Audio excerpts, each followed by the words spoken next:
অল্প বয়সে বিয়ে করা, অল্প বয়সে বিয়ে টেকে না। অনেকে আবার বলে যে অল্প বয়সে বিয়ে করলে বাকি জায়গার থেকে ব্যক্তিগতভাবে রিজার্ভ হয়ে যায়, কাজে ফোকাস করা যায়, এগোনো যায়। সেটা 100-র মধ্যে দেখা যায় 5%। আমার মা বাবা তো অল্প বয়সে বিয়ে করেছে। আমার বাবা মায়ের মধ্যে একটু বয়সের ডিফারেন্সটা ছিল, সেখানে সেলফ রেসপেক্টটা থাকে। আর সমবয়সী হলে জিনিসটা কি হয় জানো তো, ওই তোমার একটা কমপ্লেক্সন হবেই যে সেটা দুজনেই তো এক জায়গা থেকে এসেছে, তুই করেছিস আমিও করবো, এরকম একটা ব্যাপার। আমি রিয়েলাইজ করে দেখেছি যে কোনো সাকসেসফুল পার্সনের, আমি যদি তুলে ধরি বিল গেটস থেকে শুরু করে অনেকে রয়েছে না, তাদের পার্সোনাল রিলেশনশিপটা না মানে প্রপার ভালো থাকে না, স্টেবল হয় না। একটা টাইমের পরে না বিয়েটা কিংবা রিলেশনশিপে যাওয়াটা প্রয়োজন।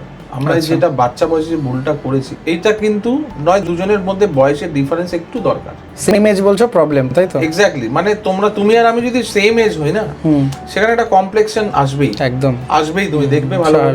এই জন্যই কলেজ লাইফের বা স্কুল লাইফের যে সেম এজ প্রেম এগুলো স্টে করে না 90% এটা কমপ্লেক্সন আসবেই, আসতেই হবে। এটা বুঝলাম জিনিসটা যে ওর একটা প্রবলেম হচ্ছে, ধরো আমার সাথে কেউ কথা বলছে, সেখানেও একটা কমপ্লেক্স ফিল হতো, তুমি এটা ফিল করতাম। আচ্ছা, আমি কোনোদিন ওকে বোঝাতে চাই না, আমি সবসময় ওকে প্রায়োরিটিটা বেশি দিই। সবকিছুর মধ্যে তোমার কি কখনো মনে হয় যে তোমার এই দিক থেকে কোনো ভুল ছিল?